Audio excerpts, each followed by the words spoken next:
Hello everyone, my name is Ziamaro and welcome back to the channel. So today I'm going to be doing a first impressions review of the new medieval combat game Mordhau. For those of you who have played or know of the game Chivalry, this game is very similar, but it comes with a few nice refinements that makes the game feel really solid. I actually wanted to get this video out sooner, but interestingly enough, I felt like I needed more time to really get my head around the combat, and I think that already tells you something about the game. The combat has some intricacies to it that you really need to grasp before you can really kill, well, anything, at least reliably. So let's just jump right into the gameplay. Mordhau currently has 3 game modes, at least in the general matchmaking, but we'll get back to that in a minute. Horde, which is a co-op PvE survival mode against waves of AI, Battle Royale, which is exactly what it sounds like, and Frontline, which is kind of the main attraction for Mordhau. Frontline is a 32 versus 32 PvP mode with varying objectives and reinforcement tokens. A team wins when either they complete all the objectives or they deplete the enemy's reinforcements. The combat is incredibly well refined considering it came from such a small development team. When a weapon looks like it should hit,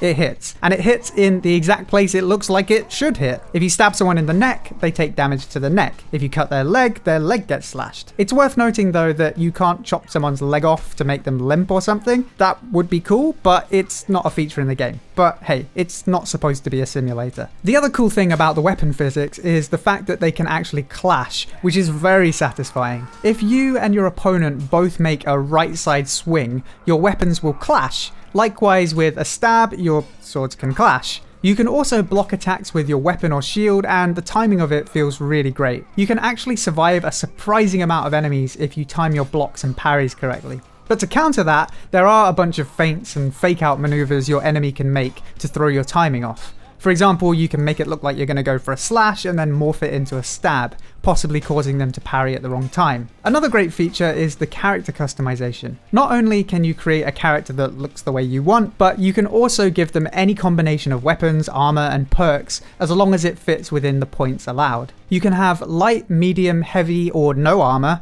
on your head, torso, and legs, with each one being separate so you can decide which part of your body needs the most protection. You can choose from swords, maces, hammers, bows, firebombs, axes, shields, traps, and loads more stuff. On top of that, you have perks you can buy that do things like reduce the damage you take from fire, reduce falling damage, perform dodge jumps, or even replenish your health after a melee kill. Personally, I've mostly been running with no armor, a rapier, throwing knives, and a loot for good measure. I've also thrown in that heal on melee kills. There are definitely a few cheesy builds you can make, and my build is actually quite close to one of those. Get rid of the loot and daggers and throw on some armor, and you've got a very easy to use and powerful build. The rapier does some crazy damage when you stab people in the head, and when you add in the self-heal on a kill, it is kind of cheesy. That's why I decided to take off the armor and make it more of a challenge. There are also siege weapons in the game, and one of my favorite things that I haven't been able to do enough of yet is ride horses. While on a horse, you can continue to use your weapons,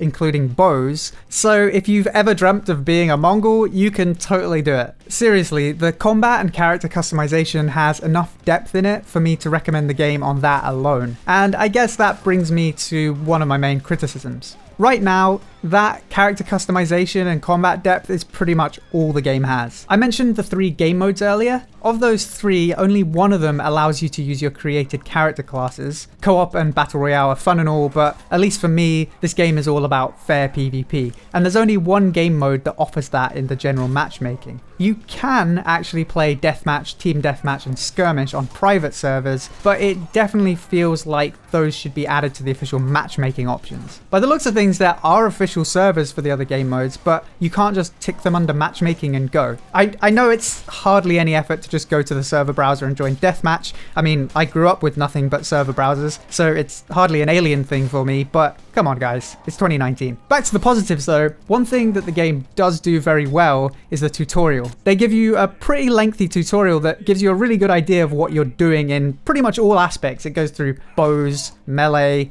horses, siege weapons, and everything. I highly recommend playing it before you jump into a proper game. Oh, and get ready for some truly awful but hilarious British accents. So let's talk performance. Honestly, it's hard for me to say how this would perform on a lower end or older PC, but for me, the performance has been pretty solid. My PC is a little dated with a 4th gen i7 and a GTX 970, but I easily stayed over 60 FPS even with everything cranked up to full. Personally, I prefer higher frame rates over high graphic settings, so I did turn some stuff down a bit, and I have no complaints about the performance. At least for me, there was no choppiness, the frame rate stayed at acceptable levels even in huge brawls, and the gameplay felt very smooth at all times. If you have an older or lower end PC, please do comment down below with how the game performs for you. I presume you'll have to turn the graphics down a bit lower, but I can imagine the game running acceptably even on lower end machines. Moving on, let's talk about value for money. Despite my slight criticisms about game modes, Mordhau is a very reasonably priced game. In the UK, it's going for £24 and I believe it's $30 in the US. That's a lot cheaper than most of the games on the market. And honestly, it doesn't feel like a cheap game. So despite any features I feel like the game might need,